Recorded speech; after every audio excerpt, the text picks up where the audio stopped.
কাকে দিলে রাজার পাঠ, বিষ্ণু বৃত্তান্ত। তো আমার আগের অডিওটা সেই দেবজিৎ ও সত্যজিৎ, মানে যে দেবজিৎ রায়ের খেলার ব্যাখ্যা করতে গিয়ে আমি একটা সত্যজিৎ রায়ের উদাহরণ টেনেছিলাম, একটা ওনার একটা বিশ্লেষণ উত্তম কুমার সম্পর্কে।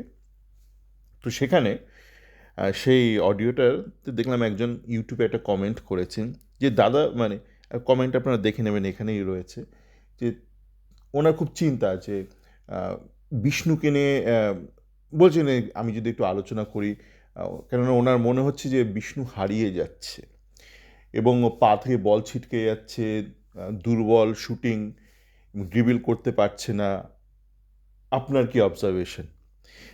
তো এটা তো অবশ্যই পরিষ্কার যে উনি আমার চ্যাট ফোরামেরও অংশ নন, বা আহ, উনি হয়তো আমার এই অডিওগুলো যেগুলো আমি মূলত চ্যাট ফোরামের জন্যই তৈরি করি, যদি না সেটা কোনো সামাজিক কোনো অডিও হয়, সেগুলো শোনেনি। কেন যদি উনি শুনতেন তো উনি এই কাকে দিলাম রাজার পাঠ, মানে ওই নেউলকে দিত না সাপ সম্পর্কে আহ, ব্যাখ্যা করতে বা বর্ণনা করতে। দেখুন, এইটা আপনাদের অনেকের কাছে ক্লিশে লাগবে, তবু যেহেতু ইনি অবশ্যই জানেন না, তো এনার জন্যই বলছি। এবং যেটা আমি বলছি সেটা শুধু আমার অবজারভেশন নয়, আমার চ্যাট ফোরামে বেশ কিছু শিক্ষিত ব্যক্তি আছে, অনেক প্রবাসী আছে, তাদের থেকেই অনেক ইনপুটস পাওয়া, এবং অবশ্যই নিজের আলোচনা এমনি প্রচুর আলোচনা আছে বিষ্ণু নিয়ে। দেখুন, বিষ্ণুর যে টেকনিক্যাল প্রবলেমটা সেটা নিয়ে আমরা বহু আগে আলোচনা করে গেছি, মানে বিষ্ণু প্রমোশন পাওয়ার আগেই আলোচনা করে গেছি। এবং সেই আলোচনার পরেই এটা একটা এডুকেটেড গেস করেছিলাম যে বিষ্ণু কিন্তু একটা সময় গিয়ে থমকে যাবে। আমি খুব সহজে আবার গোটা ব্যাপারটা সামারাইজ করছি। দেখুন, বিষ্ণুর আহ, দারুণ ড্রিবল করে, খুব ভালো ড্রিবল করে, মানে ওয়ান অফ দ্য বেস্ট ড্রিবলার্স, কিন্তু ওর ড্রিবলিংটার একটা মেজর একটা টেকনিক্যাল ফ্ল রয়েছে, টেকনিক্যাল একটা খামতি রয়েছে। কী টেকনিক্যাল খামতি? সেটা হচ্ছে ও বলের দিকে চোখ রেখে ড্রিবলিংটা করে। আপনার যে কোনো ইউথ লেভেলের খেলা দেখবেন, কোনো শিক্ষিত দেশের বাচ্চাদের খেলা, ওই আরএফডিএল যখন নেক্সট জেন কাপ হয় তখন নিশ্চয়ই দেখেছিলেন যে ওরা যখন ড্রিবল করে, একটা এডুকেটেড একটা চাইল্ড বা টিনেজার, ওরা বলের দিকে তাকিয়ে ড্রিবলটা করে না। মানে ম্যাক্সিমাম ছেলে তারা কি করে, যখন ধরুন বলটা পজিশন পেল তখন তার প্রাথমিক পজিশনটা দেখে নিল চোখ নামিয়ে, তারপর কিন্তু বলের দিকে চোখটা রাখে না, সে চোখটা ওপর দিকে থাকে, তার ভিশনটা, মানে সে আশপাশে দেখতে থাকে, এবং সে তখন জাগেল করতে থাকে, দুপায়ে জাগেল করতে থাকে। তার ফলে কি হয়, সে যেহেতু তার চোখটা ওপর দিকে, সে দেখতে পাচ্ছে অনেকটা গাড়ির ড্রাইভারের মতো, সে গিয়ারে হাত রেখে চোখটা সামনে রাখছে। সো সে দেখতে পাচ্ছে যে কোথায় কি মুভমেন্ট হচ্ছে, এবং সে ঠিক সময়ে বলটার ঠিক লক্ষ্যে রিলিজ করতে পারে। At the end of the day আপনি তো বল জাগলিং করতে করতে কী করবেন, আপনি তো জাগলার নন, আপনাকে তো বলটাকে মুভ করাতে হবে, করে আলটিমেটলি গোল আপনার লক্ষ্য। তো বিষ্ণুর ক্ষেত্রে যেটা হয়েছে, অবশ্যই এটা ছোটোবেলার শিক্ষার একটা মেজর একটা ত্রুটি। ও বলের দিকে চোখ রেখে ড্রিবলিং করে। এবার বলের দিকে চোখ রেখে ড্রিবলিং করার দরুন যেটা হচ্ছিল, প্রথম প্রথম এইগুলো সমস্ত কিছুই কিন্তু 30% আমার অবজারভেশন, 70% ইউএসএ থাকা এক ইস্ট বেঙ্গল ফ্যানের অবজারভেশন, এবং আমি তার সাথে সহমত হয়েছিলাম বহু আগে, আজ নয় বহু আগে। তো এবার কি হচ্ছিল, শুরুর দিকে বিষ্ণু যখন ড্রিবলিং করছিল, আইএসএলেরও কিছু ম্যাচে অপোনেন্ট ডিফেন্ডাররা ওকে ডাইরেক্ট অ্যাটাক করতে যাচ্ছিল, মানে ওর বলের দিকে ওকে ডাইরেক্ট ওর মানে পা থেকে বল কাটতে যাচ্ছিল। তার ফলে কি হচ্ছিল, ও নাটমেক করে দিয়েছিল, কারণ ওর অসাধারণ ড্রিবলিং ক্ষমতা, কিন্তু টেকনিক্যালি ফল্টি ড্রিবলিং, ঠিক আছে, তো নাটমেক করে দিচ্ছিল। অচিরেই তারা এটা উপলব্ধি করলো যে না, বিষ্ণুর একটা মেজর ফল্ট আছে, তো সেই জন্য কী করতে থাকলো, যখন ড্রিবলিং করতে থাকলো আর ডাইরেক্ট ওকে অ্যাটাক করতে গেল না, মানে ডাইরেক্ট চ্যালেঞ্জ বা ট্যাকেল করতে গেল না, তারা কী করলো, এটা কিন্তু এগুলো অপোনেন্ট করার আগে আমি বলে দিয়েছিলাম এখানে, যারা আমার চ্যাট ফোরামে রয়েছে এবং যারা প্রাথমিক অডিওগুলো শুনেছিল তারা সবাই জানে। তো অপোনেন্ট কী করলো, একজন ডিফেন্ডার গিয়ে ওকে হালকা পুশ করতে থাকলো, শোল্ডার পুশ, যেটা টেকনিক্যালি অ্যালাউড, টেকনিক্যালি লেজিটিমেট ফুটবলে।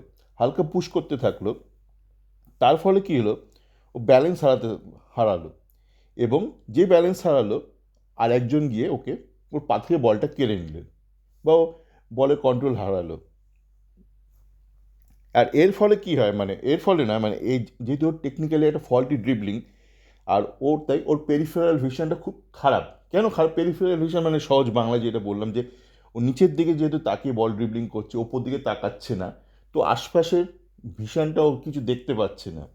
তার ফলে ওর দেখবে না যে ওই পাসগুলো দেয় না, ম্যাক্সিমাম ব্যাক পাস দেয়, বা চোখের সামনে যাকে দেয় তাকে একটা পাস দিয়ে দেয়, মানে সে হয়তো ঠিকঠাক পজিশনে নয়, not the best position, not the best guy, not in the best position, ও তাকেই পাসটা দিয়ে দেবে, মানে চোখের সামনে, মানে ঝাট করে একটা পাস দিয়ে দিল, মানে আদৌ সেই পাসটা ঠিকঠাক হলো কিনা, বা সঠিক পাস হলো কিনা, বা সঠিক লোককে দেওয়া হলো কিনা সেটাও দেখবে না, ও দিয়ে দেবে কাউকে একটা, বা ব্যাক পাস করবে।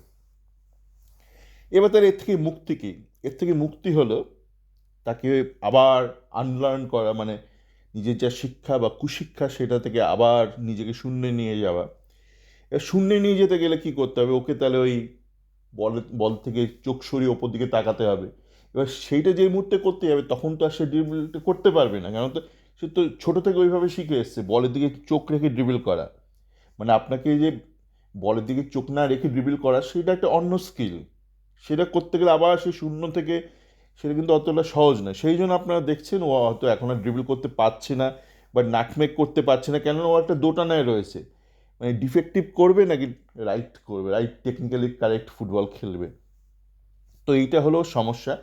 এবং বাকি যেগুলো হচ্ছে সেগুলো তো মানে, মানে কি বলবো, এগুলো সাইড এফেক্ট। মানে আপনি যখন আর ব্যালেন্স রাখতে পারছেন না, তখন ব্যালেন্স রাখতে না পারলে আপনার শুটিং তখন নষ্ট হয়ে যাবে। শুটিং এগুলো তো পুরোটাই ব্যালেন্স, মানে আপনি কতটা যে আহ, যেমন বাসুদেব মণ্ডল ছিল, অসাধারণ তার শুটিং ছিল, হুম, বিশাল মাস্কুলার বডি ছিল না কেন, ওর পুরোটাই টাইমিং। সৌরভ গাঙ্গুলি যে কভার ড্রাইভ মারতো, বা লে ছক্কা, বাপি বাড়িয়া, ওখানে তো পুরোটা পাওয়ার থাকতো না, পাওয়ার অ্যান্ড টাইমিং বা টেকনিকটা। তো এইটাই হলো কারণ যে ওর পা থেকে বল ছিটকে যাচ্ছে।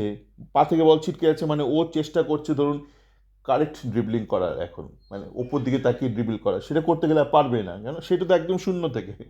তো এটাই হলো সমস্যা, মানে আশ্চর্য হবে না, হারিয়ে যাচ্ছে না, মানে এটা ভবিতব্য ছিল ওর, এটা অনেক আগেই বলে দেওয়া হয়েছিল, এবং একবার নয় বারবার বলা হয়েছিল, এবং শুধু মৌখিকভাবে নয়, এটা কিন্তু লিখিতভাবেও বলা হয়েছিল। আপনারা আমার ওই চ্যাট ফোরামে চলে যাবেন, ওখানে গিয়ে দেখতে পারবেন। লোকে বলে কি তুমি এরকে জিজ্ঞেস করতে গেছো বিষ্ণু সম্পর্কে না, মানে অনেকে অনেক গালমন্দ করেছে, মানে আমাকে, বা যারা এই ব্যাপারটা নিয়ে আলোচনা করেছে যে আমরা নাকি বিষ্ণুকে পছন্দ করি না, এরকম সেরকম অনেক কিছু বলেছে, আমরা নাকি প্রাদেশিক। পরবর্তীকালে তারা নিজেরাই কনফিউজ, বলছে কি এরা মহেশের তুলনা মহেশকে ভালো বলছে, একে ভালো বলছে না, তখন ঘেটে গেছে। প্রথম দিকে এগুলো বলা হয়েছিল প্রাদেশিক, এ প্রাদেশিক এইসব, কিন্তু যারা জানে যে টেকনিক্যাল ব্যাপারটা, যারা জানে বোঝে, যারা ওগুলো পড়েছিল বা শুনেছিল, তারা বুঝেছিল যে এটা পুরোপুরি টেকনিক নিয়ে কিন্তু আলোচনা হচ্ছে। এটা কারু কে কী খাচ্ছে না খাচ্ছে, কি ভেজ খাচ্ছে, কে নন ভেজ খাচ্ছে, কে বাংলা ভাষায় কথা বলছে, কে মালায়ালি ভাষায় কথা বলছে, তা নিয়ে কিন্তু ব্যাপারটা ছিল না, কোনো দিনই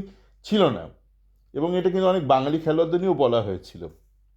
যা গিয়ে আশা করি ব্যাপারটা পরিষ্কার হয়ে গেল, এটা নিয়ে অনেক আগেই বলা হয়েছিল। চলো, ভালো থাকবেন।